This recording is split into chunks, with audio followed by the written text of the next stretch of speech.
তিনি চিন্তা করছে যে মুহাম্মদ কবি হয়ে গিয়েছে, নচেৎ এমন সুন্দর ভাষা, সুন্দর বাক্য কিভাবে তেলাওয়াত করতে পারছে, এবং তার মধুর কণ্ঠ এত সুন্দর, তার কোরআন তেলাওয়াত এত সুন্দর।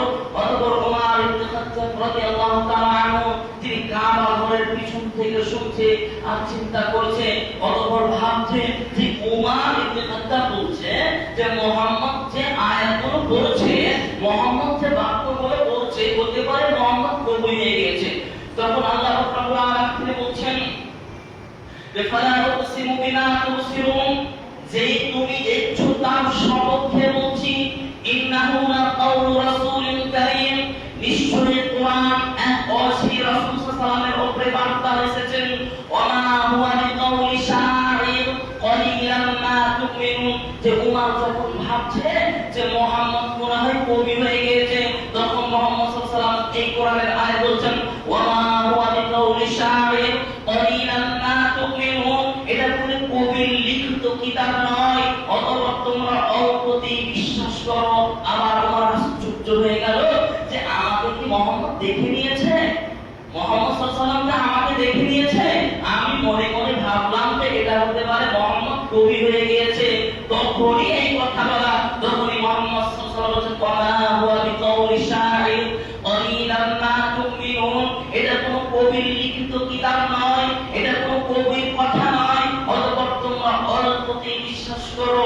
তারপরে চিন্তায় পড়ে গেল ওমর যে মুহাম্মদ মনে হয় আমাকে দেখে নিয়েছে, মুহাম্মদ মনে হয় কলিলাম মা তাযাক্কারুন তানযীলুম মির রাব্বিল আলামিন ওয়ালাউ তাফাদ্দালা আলাইনা বা'দাল আকাওয়ামিল লাআখাযনা মিনহু বিল ইয়ামিন থুম্মা লাকাতা'না মিনহুল ওয়াতীন ফামা মিনকুম মিন আহাদিন আনহু হাজিজিন ওয়া ইন্নাহু লাতাযকিরাতুন লিল মুত্তাকিন ওয়া ইন্না লানa'লাmu আন্না মিনকুম মুকাথ্থিবিন ওয়া ইন্নাহু লাহিসরাতুন 'আলাল কাফিরিন ওয়া ইন্নাহু লাহাক্কুল ইয়াকিন ফাসাব্বিহ বিসমি রাব্বিকাল 'আযীম।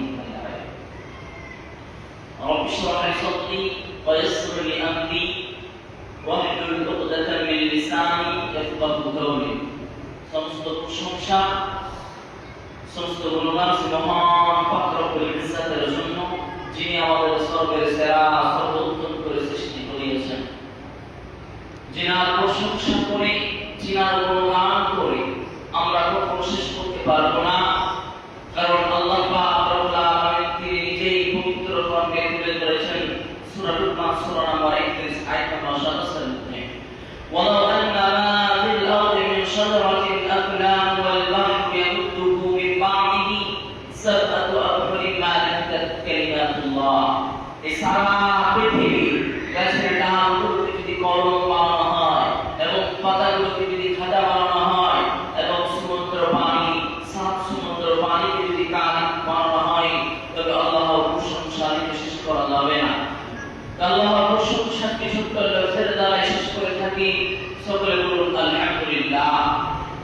তারপরে ধর্মের গুরু, কর্মের নেতা, আমিন আল্লাহ আব্দুল্লাহ ইবনে মুনিরের সম্রাট, নবী মক্কি, নবী মাদানী, নবী আহমদ, নবী মুহাম্মদ, নবী মুদাক্কির, নবী মুবাশশির, নবী মুহাম্মদ রাসূলুল্লাহ সাল্লাল্লাহু আলাইহি ওয়াসাল্লাম, যিনি ইসলাম ধর্মকে প্রচার প্রসার করতে গিয়ে কাফের কুরাইশদের কাছে লাঠির আঘাত, পাথরের আঘাত দিয়েছেন।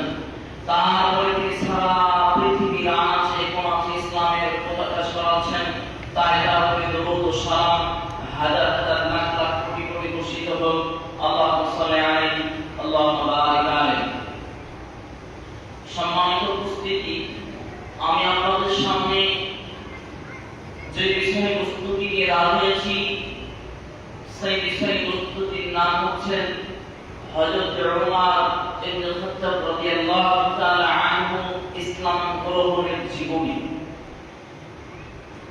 হযরত ওমর ইবনে খাত্তাব রাদিয়াল্লাহু তাআলা আনহু যখন তিনি মুশরিক ছিলেন, ইসলামের চরম শত্রু ছিলেন, দুশমন ছিলেন, মুসলমানদের দুশমন ছিল, ইসলামের চরম শত্রু ছিল। যখন কোরআন নবী করিম সাল্লাল্লাহু আলাইহি ওয়াসাল্লামের উপরে অবতীর্ণ হলো। যখন দাওয়াতের কাজ চালু করলেন, নবী করিম সাল্লাল্লাহু আলাইহি ওয়াসাল্লাম তিনি ছুটিয়ে ছুটিয়ে দাওয়াত দিতেন। প্রকাশ্য দাওয়াত দেওয়ার ক্ষমতা ছিল না।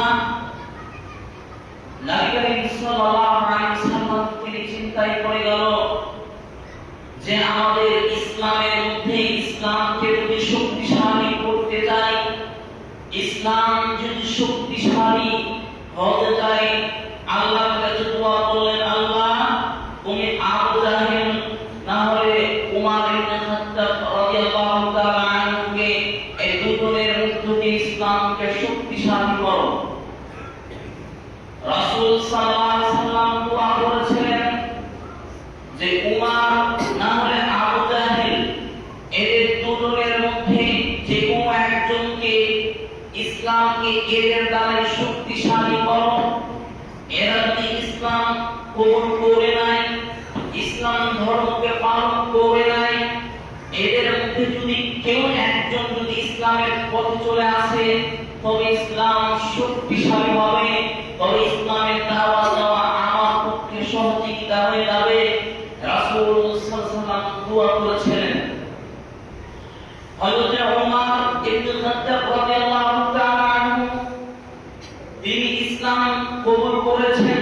বিভিন্ন ঘটনা রয়েছে, তার তিনটি ঘটনা উল্লেখিত রয়েছে, তার মধ্যে সবচেয়ে সহিহ সেটা হচ্ছে রাসূল সাল্লাল্লাহু আলাইহি ওয়াসাল্লাম ওমর ইবনে খাত্তাব এবং আবু জাহেলের জন্য দোয়া করেছিলেন আল্লাহর কাছে যে আল্লাহ এদের দুজনের মধ্যে একজনকে ইসলামের শক্তিশালী করার জন্য, এদের দুজনের মধ্যে একজনকে ইসলাম কবুল করার হিদায়াত দাও।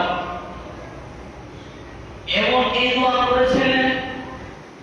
তারপরে অনেক ঘটনা রয়েছে যে সেখানে ঘোষণা হয়ে গেল যে মুহাম্মদ আব্দুল্লাহর বেটা মুহাম্মদ সাল্লাল্লাহু আলাইহি ওয়াসাল্লামের যে গর্দন ছুটিয়ে এনে দিতে পারবে, যে তার সেই গর্দন ছুটাতে পারবে, তার জন্য বড় ইনাম রয়েছে। এই ঘোষণা প্রকাশ হয়ে গেল। ওমর ইবনে খাত্তাব রাদিয়াল্লাহু তাআলা আনহু তিনি বলেছিলেন যে আমি মুহাম্মাদের গর্দন ছুটাবো।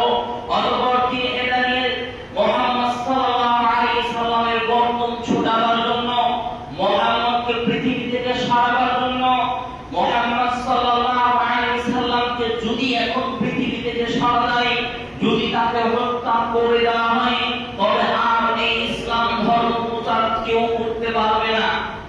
ওমর ইবনে খাত্তাব রাদিয়াল্লাহু তাআলা আনহু তিনি বলেন, যদি মুহাম্মদকে পৃথিবী থেকে সরিয়ে দেওয়া হয়, মুহাম্মদকে যদি হত্যা করে দেওয়া হয়, তবে আর ইসলাম প্রচার কেউ করতে পারবে না, আর কারো ক্ষমতা থাকবে না। আরে মুহাম্মদকে হত্যা করে দিতে হবে। অতঃপর আব্দুল্লাহ সেই ওমর ইবনে খাত্তাব রাদিয়াল্লাহু তাআলা আনহু তিনি মুহাম্মদ সাল্লাল্লাহু আলাইহি ওয়াসাল্লামকে হত্যা করার জন্য তিনি প্রস্তুতি নিয়েছিলেন।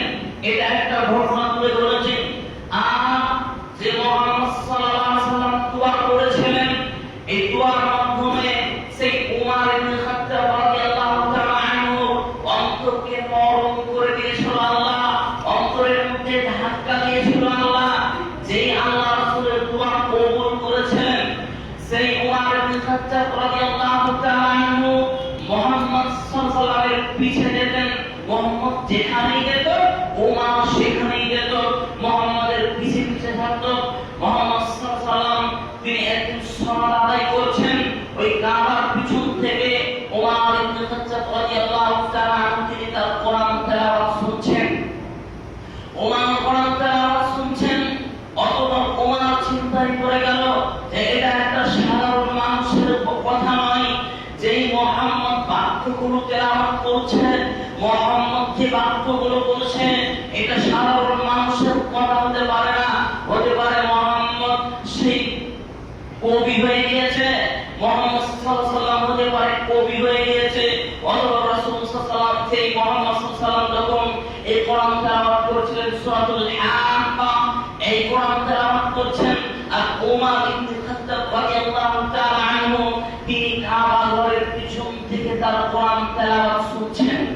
কোরআন দ্বারা আওয়াজ শুনছেন আর চিন্তা করছেন যে মুহাম্মদ সাল্লাল্লাহু আলাইহি ওয়াসাল্লামের মধুর কণ্ঠ সুর অনেক সুন্দর ছিল। তার কণ্ঠের সুর শুনে ওমর ইবনে খাত্তাব রাদিয়াল্লাহু তাআলা আনহুর অন্তরটা নরম হয়ে গেল। যে কি বাক্য বলছে মুহাম্মদ, এই বাক্য কোনদিন শুনিনি। কি বাক্য বলছে মুহাম্মদ, এটা সাধারণ মানুষের বাক্য হতে পারে না। কারণ ওমর ইবনে খাত্তাব রাদিয়াল্লাহু তাআলা আনহু শিক্ষিত মানুষ ছিল। ওমর ইবনে খাত্তাব রাদিয়াল্লাহু তাআলা আনহু বুদ্ধিমান ব্যক্তি ছিল এবং ওমর ইবনে খাত্তাব রাদিয়াল্লাহু তাআলা আনহুর ভাষা ছিল আরাবিক। অতঃপর ওমর সব বুঝতে পারছেন যে মুহাম্মদ যে কোনো ভাষা বলছে এটা কোনো সাধারণ মানুষের নয়, হতে পারে মুহাম্মদ কবি হয়ে গিয়েছে, ওমর গণকার হয়ে গিয়েছে, মুহাম্মদ মনে হয় গণক হয়ে গিয়েছে। কিভাবে বলতে পারে আমার অন্তরের কথা? ওমর চিন্তায় পড়ে গেল যে আমি অন্তরে বলছি যে মুহাম্মদ মনে হয় কবি হয়ে গিয়েছে, মুহাম্মদের সে বাক্যগুলো বলছে সাধারণ মানুষ বলতে পারবে না, তো মুহাম্মদ কিভাবে বলতে পারলে যে এটা কবির বাক্য নয়, এটা কোন কবির লিখিত নয়? কিভাবে মুহাম্মদ বলছি? হতে পারে মুহাম্মদ গণক হয়ে গিয়েছে। অতএব আল্লাহ রাব্বুল আলামিন তখন আবার বলছেন মুহাম্মদ সাল্লাল্লাহু আলাইহি ওয়াসাল্লাম ওয়া মা হুয়া বিকাউলি শাইর ক্বালিলাম মা তুমিনুন ওয়া লা বিকাউলি কাহিন ক্বালিলাম মা তাযাক্কারুন। এটা কোন গণকের কথা নয়। আবার চিন্তায় পড়ে গেল যে রাসূল সাল্লাল্লাহু আলাইহি ওয়াসাল্লাম উমর বলছে, যখন প্রথমবার বললেন ওয়া মা হুয়া বিকাউলি শাইর, যে উমর বলেছিল হতে পারে মুহাম্মদ কবি হয়ে গিয়েছে, নচেত কিভাবে এত সুন্দর বাক্য বলতে পারে, এত সুন্দর বাক্য বলতে পারে মুহাম্মদ কবি হয়ে গিয়েছে। তখনই ওইসে মুহাম্মদ সাল্লাল্লাহু আলাইহি ওয়াসাল্লাম ওয়া মা হুয়া বিকাউলি শাইর, এটা কোনো কবির লিখিত নয়, এই কিতাব কোনো কবির নয়। আবার যখন ওইসে উমর বলছেন হতে পারে মুহাম্মদ গণক হয়ে গিয়েছে, নচেত বলতে পারলে কিভাবে আমার অন্তরের কথা? তখনই ওইসে রাসূল সাল্লাল্লাহু আলাইহি ওয়াসাল্লাম ওয়া মা হুয়া বিকাউলি শাইর ক্বালিলাম মা তুমিনুন ওয়া লা বিকাউলি কাহিন ক্বালিলাম মা তাযাক্কারুন। এটা কোনো গণকের কথা নয়, অথবা এটা কোনো গণকের কথা নয়, তোমরা অল্পতেই বিশ্বাস করো। তারপরে আল্লাহ রাসূল বলেছেন তানজিলুম মির রাব্বিল আলামিন, এটা তোমার প্রভুর কাছ থেকে অবতীর্ণ হয়েছে। এই কোরআন তোমার সৃষ্টিকর্তা, সারা পৃথিবীর যিনি মালিক, সারা পৃথিবীতে যার ক্ষমতা চলে, সারা পৃথিবীতে যার ক্ষমতা চলে, তার কাছ থেকে অবতীর্ণ হয়েছে।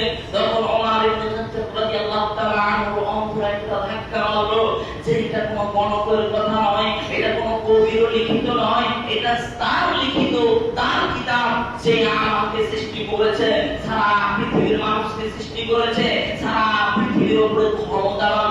অতঃপর ওমর ইবনে খাত্তাব রাদিয়াল্লাহু তাআলা আনহু অন্তরে একটু ধাক্কা মারলো যে হতে পারে যে মুহাম্মদ যে ধর্ম কথা বলছে এই ধর্মই আসল। এক বর্ণনা রয়েছে যে মুহাম্মদ সাল্লাল্লাহু আলাইহি ওয়াসাল্লাম সালাত আদায় করে বের হচ্ছেন, আর ওমর ইবনে খাত্তাব রাদিয়াল্লাহু তাআলা আনহু তিনি যাচ্ছেন। মুহাম্মদ সাল্লাল্লাহু আলাইহি ওয়াসাল্লাম বলছেন কে? ওমর বলছে যে আমি উমর আছি। তো রাসূল সাল্লাল্লাহু আলাইহি ওয়াসাল্লাম বলছেন কি ব্যাপার ওমর, তুমি আমার পিছে পিছে থাকছো কেন? আমি যেখানে যাই সেখানে তুমি আমার পিছনে যাও, কারণ কি? অতঃপর উমর চিন্তায় পড়ে গেল যে মুহাম্মদ মনে হয় আমার জন্য বদদুয়া করে দিবে, মুহাম্মদ সাল্লাল্লাহু আলাইহি ওয়াসাল্লাম আমার জন্য বদদুয়া করে দিবে, আমি ধ্বংস হয়ে যাব। এই চিন্তায় ওমর ইবনে খাত্তাব রাদিয়াল্লাহু তাআলা আনহু চিন্তায় পড়ে গেল। দিয়ে ইসলাম গ্রহণ করেছেন একটি বললে কিন্তু এটা চাই। অতঃপর ওমর ইবনে খাত্তাব রাদিয়াল্লাহু তাআলা আনহু অন্তরে ধাক্কা মেরেছিল, ওমরের অন্তর নরম হয়ে গিয়েছিল। ওমর বুঝতে পেরেছিল যে মুহাম্মদ যে ধর্মের কথা বলছে, মুহাম্মদ সাল্লাল্লাহু আলাইহি ওয়াসাল্লাম যে ধর্মের কথা বলছে, যে ধর্ম প্রচার করছে, ওই ধর্মই মনে হচ্ছে আসল। তারপরেও মুহাম্মদ সাল্লাল্লাহু আলাইহি ওয়াসাল্লামের কথা ভাবতে ভাবতে তারপরে উমারের অন্তরে যে শয়তান অসহায় হয়েছে, উমারকে শয়তান ধোঁকা দিচ্ছে। তারপরে ঘোষণা হয়ে গেল যে মুহাম্মদ সাল্লাল্লাহু আলাইহি ওয়াসাল্লামের গর্দন যে ছুটাতে পারবে, মুহাম্মদকে হত্যা করতে যে পারবে, মুহাম্মাদের যে হত্যা করবে তার জন্য বড় ইনাম রয়েছে। তখনই উমর বলছে এবার মুহাম্মদকে আমি হত্যা করব। মুহাম্মদও থাকবে না, তার দিন প্রচার করার লোক থাকবে না, মুহাম্মদকে শেষ করে দেব। তেমনি ঠিক উমর ইবনে খাত্তাব রাদিয়াল্লাহু তাআলা আনহু তিনি নাঙ্গা তরবারি নিয়ে বের হয়ে গেলেন এবং তিনি আস্তে আস্তে রাস্তায় একজন লোকের সঙ্গে দেখা হলো, নাঈম ইবনে আব্দুল্লাহ। তিনি বলছেন উমর তুমি কোথায় যাবে? তো উমর বলছে আমি মুহাম্মাদের গর্দন ছোটাতে যাব। ঘোষণা হয়েছে যেই মুসলমানের গর্দন ছুটাবে তার জন্য বড় পুরস্কার রয়েছে, একটা বিশাল পুরস্কার পাবো। তো ওই লোকটি বলছেন না ইবনে আব্দুল্লাহ যে ওমর তুমি যে মুহাম্মাদের গর্দন ছুটাবে তুমি আগে নিজের বাড়িতে ঠিক করো, তোমার ভগ্নিপতি এবং তোমার বোন ইসলাম গ্রহণ করেছে। ওমর তো খেপে গেল যে আমার বোন আমার ভগ্নিপতি ইসলাম গ্রহণ করেছেন, ফাতেমা বিনতে খাত্তাব এবং সাঈদ বিন যায়েদ ইসলাম গ্রহণ করে নিয়েছে। আরে মুহাম্মদকে হত্যা করার আগে তুমি তোমার পরিবারকে ঠিক করো, তোমার বোন ইসলাম গ্রহণ করেছে, আমাদের ধর্মকে ত্যাগ করে দিয়েছে। ওমর তো রাজমন্ত্রী হয়ে গেল, ওমর খেতে গেল, বলছে আমার বোন ইসলাম গ্রহণ করেছে মানে অতএব তার বোনের বাড়ি রওনা দিল। যেতে যেতে যেতে দেখছেন যে তার বোনের বাড়ি থেকে কি যেন আওয়াজ আসছে, তার যেন কিসের মধুর কণ্ঠের সুরে আওয়াজ আসছে। সেই সময় ফাতেমা বিনতে খাত্তাব রাদিয়াল্লাহু তাআলা আনহু এবং সাঈদ বিন যায়েদ তারা কোরআন শিখছিলেন খাব্বাব রাদিয়াল্লাহু তাআলা আনহুর কাছ থেকে। অতঃপর কোরআন শুনছিলেন, কোরআন শিখছিলেন। যখনই ওমর গিয়েছেন কোরআন বন্ধ করে দিয়েছে, কোরআনকে ঝুঁকিয়ে দিয়েছে, ওই সঙ্গে সঙ্গে যে ওমর তার ভগ্নিপতি এবং তার বোনের উপর অত্যাচার চালু হয়ে গেল, তার বোনকে মারতে লাগলো, তার ভগ্নিপতিকে মারধর করতে লাগলো। অতঃপর মারতে মারতে মারতে মারতে তার বোনের নাক দিয়ে রক্ত বের করে দিয়েছিল, মুখ দিয়ে রক্ত বের করে দিয়েছিল। অত্যাচার করার পরে তার বোন বলেছিল ওমর আমরা ইসলাম গ্রহণ করেছি, তুমি যা ইচ্ছা তা করে নিবে, কোনো যায় আসে না, তুমি যেটা ইচ্ছা সেটাই করবে, কোনো যায় আসে না। তারপরে এই কথার মাধ্যমে ওমরের অন্তরটা নরম হয়ে গেল, ওমরের অন্তরটা সে নরম হয়ে গেল। তারপরে ওমর রাদিয়াল্লাহু তাআলা আনহু তিনি বলছেন যে তোমরা কি বলছিলে, তোমরা কি শুনছিলে, আমি শুনতে পেলাম এমন কি জিনিস বলছে।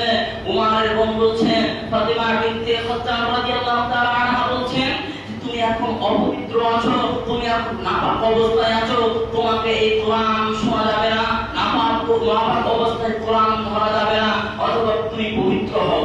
ওমর ইবনে খাত্তাব রাদিয়াল্লাহু তাআলা আনহু তিনি গোসল করলেন, পবিত্র হলেন এবং তার সামনে সূরা তাহা তেলাওয়াত করা হলো। যখন এই কোরআনের আয়াত তেলাওয়াত করা হলো তার অন্তরটা ভরে গেল, অন্তরটা নরম হয়ে গেল। মনের চিন্তায় ভাবনা করলো এই ধর্মই আসল ধর্ম, অথবা আমরা যে ধর্ম পালন করছি এই ধর্ম আসল ধর্ম হতে পারে না। যখন এই কোরআন তেলাওয়াত করা হলো অন্তরটা ভরে গেল, অন্তর নরম হয়ে গেল এবং বলছে বাবা মুহাম্মদকে কোথায় পাবো, মুহাম্মদ এখন কোথায় রয়েছে যে মুহাম্মাদের কাছে আমি আমার ইসলাম গ্রহণ করব, আমি আমার সেই ইসলামের প্রতি আমি আকৃষ্ট হব। তখন বলা হলো মুহাম্মদ রয়েছেন দারুল আরকাম, সেখানে মানুষদেরকে চুপি চুপি চুপি কোরআনের দাওয়াত দিচ্ছেন, চুপি চুপি চুপি কোরআনের কথা বলছেন। বলছেন মুহাম্মদকে পাবে দারুল আরকামে, সেই ওমর ছোট্ট দারুল আরকামে যে মুহাম্মদ সাল্লাল্লাহু আলাইহি ওয়াসাল্লাম কোথায় রয়েছে। যখন মুহাম্মদ চলে যাচ্ছে, যখন ওমর চলে আসছে, মুহাম্মদ সাল্লাল্লাহু আলাইহি ওয়াসাল্লামের চাচা হামজা ইবনে আব্দুল মুত্তালিব বলছেন মুহাম্মদ তুমি এখান থেকে চলে যাও, ওই যে ওমর আসছে, ওমর নামটা তরোয়াল নিয়ে চলে আসছে, মুহাম্মদ তুমি এখান থেকে চলে যাও, ওমর তোমাকে হতে পারে তোমার প্রাণঘাত করবে। মুহাম্মদকে মুহাম্মদ সাল্লাল্লাহু আলাইহি ওয়াসাল্লামকে সাহাবারা বলছেন আল্লাহর রাসূল আপনি এখান থেকে অন্য জায়গায় চলে যান, আপনি এখান থেকে কোন সেই অন্য জায়গায় যে আপনি থাকেন। মুহাম্মদ সাল্লাল্লাহু আলাইহি ওয়াসাল্লাম বলছেন না, ওমরকে আসতে দাও, আমি ওমরকে দেখতে পাচ্ছি, আমি ওমরের জন্য দোয়া করেছিলাম আল্লাহ তুমি ওমর নয় আবু জাহেল এই দুজনের মধ্যে ইসলামকে শক্তিশালী করো, আমি দেখতে পাচ্ছি যে আল্লাহ আমার দোয়াকে কবুল করেছে।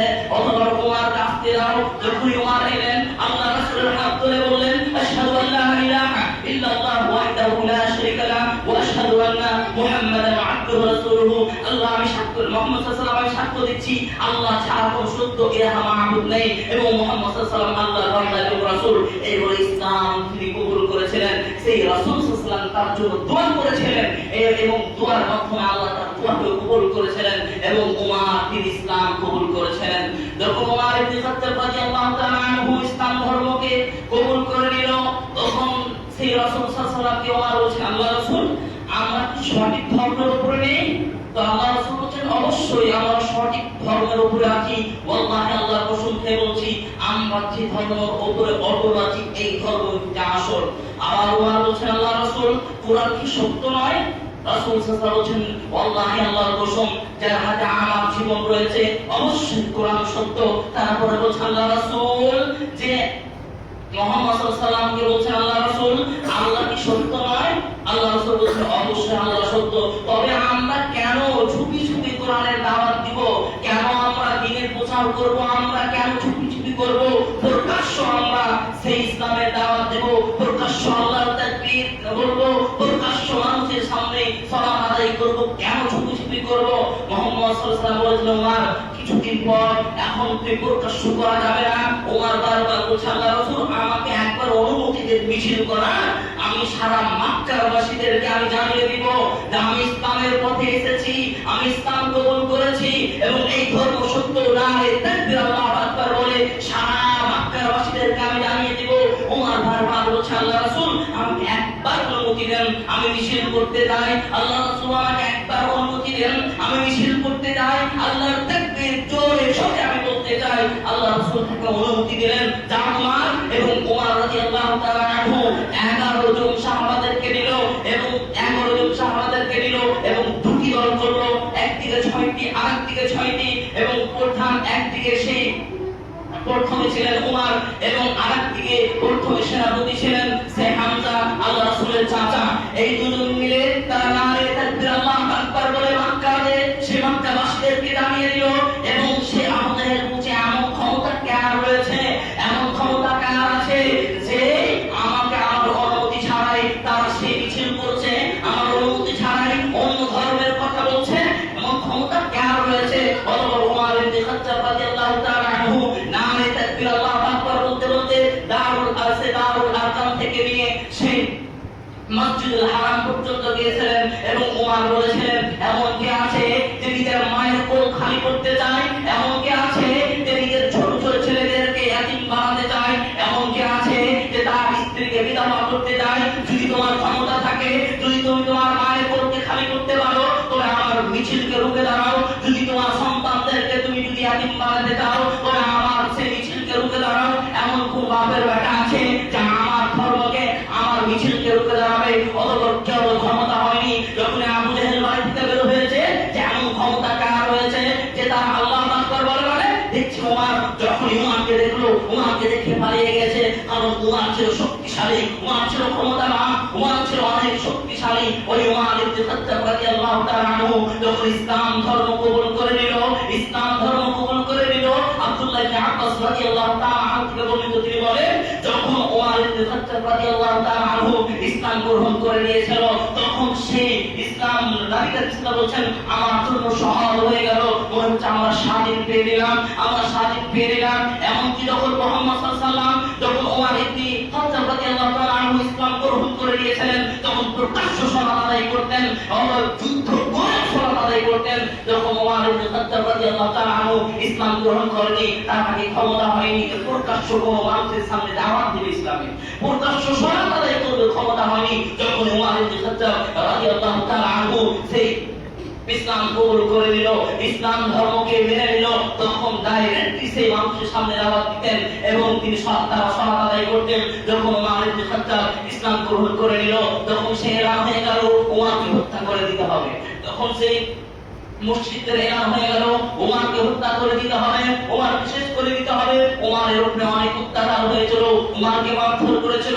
ওমর একটা কথা বলেছিল মক্কাবাসীদেরকে, এখন যদি আমাদের 300 যদি আমরা যুবক থাকতাম, ওয়াল্লাহি আল্লাহর কসম দিয়ে বলছি, এখন যদি আমার সাথে 300 যুবক থাকতো, তবে মক্কার মাটিতে কোনো মুশরিক বাস করতে পারতো না, মক্কার মাটিতে কোনো মুশরিকের ক্ষমতা থাকতো না যে মক্কার সেই মাটিতে তারা বাস করতো। সম্মানিত উপস্থিতি, ওমর ইবনে খাত্তাব রাদিয়াল্লাহু তাআলা আনহু খুব শক্তিশালী এবং পৃথিবীর সবচাইতে যে শক্তিশালী সম্মানিত ব্যক্তি 3 নম্বরে হচ্ছেন ওমর ইবনে খাত্তাব রাদিয়াল্লাহু তাআলা আনহু। তিনি খুব শক্তিশালী এবং বুদ্ধিমান এবং শিক্ষিত মানুষ ছিল। ওমর ইবনে খাত্তাব রাদিয়াল্লাহু তাআলা আনহু ইসলামের জন্য অনেক সেই কাজ করেছেন, অথবা ইসলামকে টিকিয়ে রাখার জন্য অনেক কষ্ট করেছে। ভবিষ্যতে ওমর ইবনে খাত্তাব রাদিয়াল্লাহু তাআলা আনহুকে একজন কাফের, একজন মুশরিক আবু লুলু বলে না, তিনি ওমর ইবনে খাত্তাবের পেটে ছুরি মেরেছিল এবং ওই কারণে ওমর ইবনে খাত্তাব রাদিয়াল্লাহু তাআলা ইন্তিকাল করেছিলেন। সম্মানিত উপস্থিতি, অনেক ঘটনা রয়েছে, অনেক লম্বা ঘটনা রয়েছে। ওমর ইবনে খাত্তাব রাদিয়াল্লাহু তাআলা আনহু, আল্লাহ রাসূল সাল্লাল্লাহু আলাইহি ওয়াসাল্লাম ওমর ইবনে খাত্তাব এত শক্তিশালী ছিল যে ওমর যেখান দিয়ে যেত শয়তানের ক্ষমতা হতো না ওই রাস্তা দিয়ে যাওয়া। ওমর এত শক্তিশালী ছিল যে ওমরের নাম যদি শুনতো ছোট ছোট ছেলেরা তাদের দিয়ে চলে যেত। ওমর ইবনে খাত্তাব রাদিয়াল্লাহু তাআলা আনহু এত শক্তিশালী ছিলেন, এত ক্ষমতাবান ছিলেন যে নবী করিম সাল্লাল্লাহু আলাইহি ওয়াসাল্লামের স্ত্রী কোনো তাকে দেখে ভয় করতেন। যদি দেখে নিয়েছে ওমর এসেছে নবী করিম সাল্লাল্লাহু আলাইহি ওয়াসাল্লামের কাছে, তবে কোনো স্ত্রী দেওয়ার ক্ষমতা ছিল না। সম্মানিত উপস্থিতি, ওমর ইবনে খাত্তাব রাদিয়াল্লাহু তাআলা আনহু একজন সত্যবাদী, একজন সেই নেতা যদি বানতে চাই তো ওমর ইবনে খাত্তাব রাদিয়াল্লাহু তাআলা আনহু মতন বলতে হবে যে ওমর তিনি নেতা ছিলেন, তিনি ন্যায় বিচারক ছিলেন। কিভাবে বিচার করতেন? ন্যায় বিচারক তিনি ছিলেন। আজকাল নেতা তো ন্যায় বিচারক নয়, তারা তো চুষে খেতে সেই ব্যস্ত রয়েছে। সম্মানিত উপস্থিতি, আমাদের ওমর ইবনে খাত্তাব রাদিয়াল্লাহু তাআলা আনহু মতন নেতা বানতে হবে যিনি হক পন্থী ছিলেন, তিনি হক কথা বলতেন এবং তিনি যে হকের প্রতি অটল ছিলেন এবং ন্যায় বিচারক ছিলেন। সম্মানিত উপস্থিতি, আল্লাহর কাছে দোয়া করে আল্লাহ প্রত্যেকটা মানুষ যেন ওমর ইবনে খাত্তাব রাদিয়াল্লাহু তাআলা আনহুর মতন ইমানদার হতে পারে। ওমর ইবনে খাত্তাব রাদিয়াল্লাহু তাআলা আনহু যেভাবে তিনি শাসক চালাচ্ছেন, যেভাবে তিনি সেই দেশ চালাচ্ছেন, ওইভাবে যেন প্রত্যেকটা নেতা যেন চালাতে পারে। তো তৌফিক দান করুন, আমিন। ওয়া আখিরু দাওয়ানা আলহামদুলিল্লাহি রাব্বিল আলামিন। আউযু বিল্লাহি মিনাশ শাইতানির রাজিম।